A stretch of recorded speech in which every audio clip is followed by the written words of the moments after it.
Hello दोस्तों, स्वागत है आपका हमारे यूट्यूब चैनल में। दोस्तों, गुम है किसी के प्यार में आ गया है बड़ा ट्विस्ट। जी हाँ दोस्तों, जैसा कि आप लोग जानते हैं, यहाँ पर कियान की हो जाती है मौत, जिसकी वजह से सभी को घर वाले मिलकर सभी तारा सबसे ज़्यादा उसको ताने देती हुई नजर आएगी और आस्का कहेगी कि तुम्हारी वजह से मेरा बेटा नहीं रहा इस दुनिया में, तो तुम्हें देखना नहीं चाहती इस घर में, चल यहाँ से चली जा। लेकिन तभी उसके पापा आ जाते हैं और बोलते हैं कि ऐसा अभी वो अच्छे से हमारे घर से गया भी नहीं और तुम लोग लड़ना यहाँ पर शुरू कर दिए। ये कुछ अच्छी बात नहीं है। तुम लोगों को ये सब नहीं करना चाहिए। तुम लोगों को प्यार अभी एक दूसरे का साथ देना चाहिए, क्योंकि जो हमारे ऊपर दुखों का पहाड़ टूटा है वो आंसुओं के सैलाब से ही मिट सकता है, भर सकता है। तो हम हमारे घाव को और कुरेदने से अच्छा है तुम लोग एक दूसरे का साथ दो और प्यार से रहो। लेकिन तभी यहाँ पर तारा आ जाती है और कहती है, सॉरी पापा, अभी भी आप इसी का साथ ले दे रहे हो। आपको सभी इतनी प्यारी हो गई कि आपको अपना पोता नहीं नजर आ रहा है। लेकिन तभी यहाँ पर उसके पापा बोलते हैं कि ऐसा कुछ भी नहीं है, मुझे किसी की भी साइड नहीं लेनी है और मुझे किसी से भी हमदर्दी नहीं है। लेकिन मैं सिर्फ इतना चाहता हूँ कि एक दूसरे का साथ देने के अलावा और तुम लोग कुछ ना करो। अब आपस में लड़ने से कोई फायदा नहीं है, जो कुछ होना था वो तो हो गया। और तभी रजत उठता है वहां से सबकी लड़ाइयाँ सुनकर और कियान के फोटो से माला उठाकर फेंक देता है और उठाकर उसको उसकी फोटो लेकर चला जाता है अपने रूम में, और रूम में अंधेरा करके बैठ जाता है और रोता रहता है। और तभी वहां पर उसके पापा आते हैं। सब कुछ देखकर सभी जा रही होती है, लेकिन तारा वहां पर रोक लेती है, कहती है कि तुझे वहां जाने की कोई ज़रूरत नहीं है, तू कहाँ जा रही है। तभी यहाँ पे सभी कहेगी कि मैं जा रही हूँ, रजत को मेरी ज़रूरत है। तभी यहाँ पर बोलेगी तारा कि नहीं, तुम नहीं यहाँ से जा सकती हो, क्योंकि तुम्हारी वजह से जो कुछ भी हो रहा है वो हो रहा है, क्योंकि तुमने ही कियान को सबसे दूर किया है। तुम्हारी ही वजह से आज कियान हम सबके बीच में नहीं है। ये सब कुछ तारा सभी को कहेगी और सभी तभी वहाँ पे रोने लगेगी। और तभी उसके पापा वहाँ सामने आ जाएंगे और कहेंगे, बेटा तू रुक जा, मैं जाकर रजत को समझाता हूँ। फिर वहाँ से उसके पापा चले जाएंगे और कियान की अस्थियाँ लेकर जाएंगे रजत के पास और कहेंगे कि इसकी अस्थियों को अंतिम विदाई देने की बहुत ज़रूरत है, बेटा चल। और तभी रजत कहेगा कि नहीं पापा, मेरा बेटा कहीं नहीं गया, वो मेरे साथ ही है। तभी वहाँ पे उसके पापा कहेंगे कि तेरे साथ है, तेरा दर्द तो नहीं समझ सकता, लेकिन मैं भी एक बाप हूँ, तो मुझे भी दुख तो बहुत है, मैं भी उसका दादू हूँ। लेकिन तू जो कुछ भी महसूस कर रहा है वो कोई और महसूस नहीं कर सकता। लेकिन बेटा इतना तुम जान लो कि अभी कियान को हमें अंतिम विदाई की देने की बहुत ज़रूरत है, क्योंकि उसको मुक्ति देना है। और तभी रजत कहता है, नहीं पापा, ऐसा कुछ नहीं है, मेरा बेटा वापस आ जाएगा, मैं अपने बेटे को नहीं खो सकता।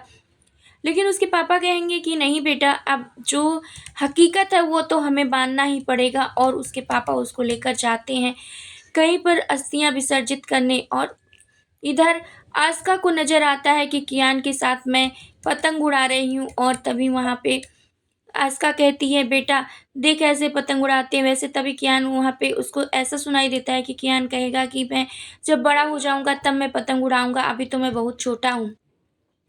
लेकिन तभी आस्का कहेगी कि नहीं बेटा, तू अभी छोटा नहीं है, तू बड़ा हो गया है और तू अभी से पतंग उड़ाना शुरू कर। और उसको पतंग उड़वा रही होती है, तभी जाकर जो छज्जा होता है बालकनी का, वहाँ पे जाके पतंग लटक जाता है। और आस्का कहती है, तू रुक, मैं लेकर आती हूँ। और तभी वहाँ पे जाके वो लटकने लगती है। तभी नीचे से सभी लोग देखते हैं, कहते हैं कि लगता है सदमे में आके आत्महत्या करने जा रही है। और तभी सभी लोग वहाँ से दौड़ते हैं उसको बचाने के लिए, लेकिन वहाँ तक कोई नहीं पहुँच पाता। वहाँ पहुँचती है सभी, और सभी जैसे ही वो सभी को देखती है कहती है कि आस्का नीचे आ जाओ। सभी को देखते हुए जोर जोर से चिल्लाने लगती है, कहती है, तू फिर आ गई, एक बार मेरा बेटा छीन ली थी, दोबारा मेरा बेटा मुझे मिला है तो तू फिर से आ गई, तू चली जाए यहाँ से। जोर जोर रोने चिल्लाने लगती है। और तभी बहुत ही मुश्किलों के बाद सभी जैसे ही आस्का को नीचे खींचती है, तभी वो कहती है कि उसको खींच के ऊपर कर लेती है सभी को, और सभी को कहती है, मैं तुझे नीचे उठा के फेंक दूँ, सारा झंझट ही खत्म हो जाए। तब यहाँ पर सभी कहेगी कि मुझे नीचे फेंकने से कियान वापस नहीं आएगा आस्का, जो कुछ भी होना है वो तो हो चुका है, अभी हम सबको एक दूसरे का साथ देना चाहिए। तभी यहाँ पे आस्का कह देगी कि मुझे तुम्हारे साथ की कोई ज़रूरत नहीं है, तुम यहाँ से चली जाओ। बहुत जोर जोर से चिल्लाने लगती है। और तभी वहाँ पे सभी लोग घर के आ जाते हैं और कहते हैं कि क्या हो गया। रजत भी आ जाता है, लेकिन आस्का अपने अपना आपा खो देती है और ज़ोर-ज़ोर से चिल्लाने लगती है, कहती है इसको मेरे सामने से दूर करो, मेरा बच्चा यहीं पर है और मेरे बच्चे को भी वो वापस मुझसे दूर कर देगी। ज़ोर-ज़ोर से रोने चिल्लाने की लगती है। तभी रजत आता है और आस्का को झिंझोड़ कर उधर करता है, कहता है कियान हमारे बीच में अब नहीं है आस्का। लेकिन वो कहती है अब मैं सभी को मार दूँगी क्योंकि इसने मेरे बच्चे को मार दिया, तो मैं सभी को अब नहीं छोड़ूँगी और सभी पे अटैक करने लगती है, ज़ोर-ज़ोर से उसको झिंझोड़ने लगती है पकड़ के। तभी यहाँ पर रजत आता है और आस्का को उधर कर सभी को लेकर वहाँ से चला जाता है और तभी कहती है सभी कि मैं जा रही हूँ रजत के पास, लेकिन सभी लोग उसको रोक लेते हैं, कहते हैं कि नहीं तुम्हें जाने की वहाँ पे कोई ज़रूरत नहीं है, हम देख लेंगे अपने भाई को।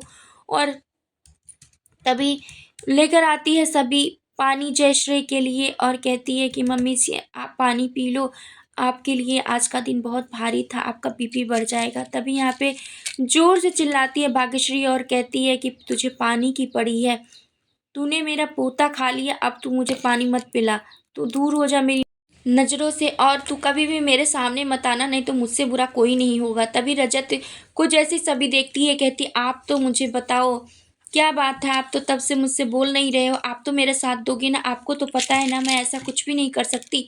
लेकिन रजत कुछ नहीं वहाँ पे बोलता है और चुप रहता है।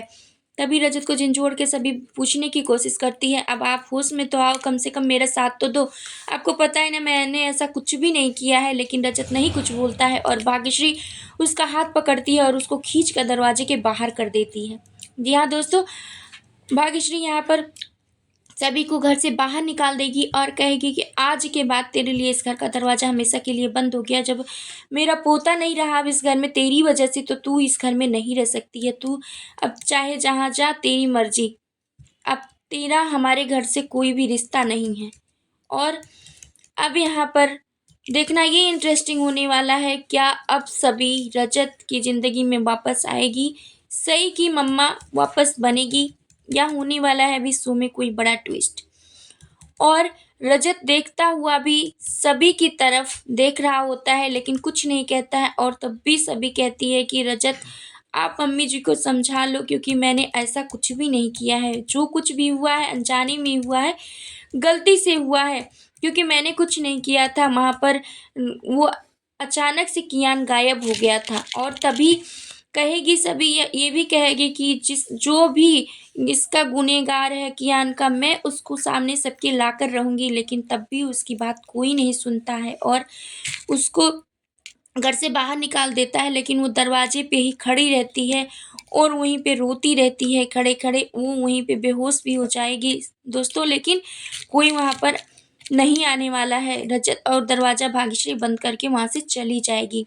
जी हाँ दोस्तों, अब देखना इंटरेस्टिंग होने वाला है कि क्या अब सभी का साथ रजत कभी देगा या नहीं। आप अपनी राय कमेंट के ज़रिए हमें ज़रूर बताएँ और हमारे चैनल पर नए हैं तो लाइक, शेयर, सब्सक्राइब करना, बेल आइकन दबाना बिल्कुल ना भूलें दोस्तों।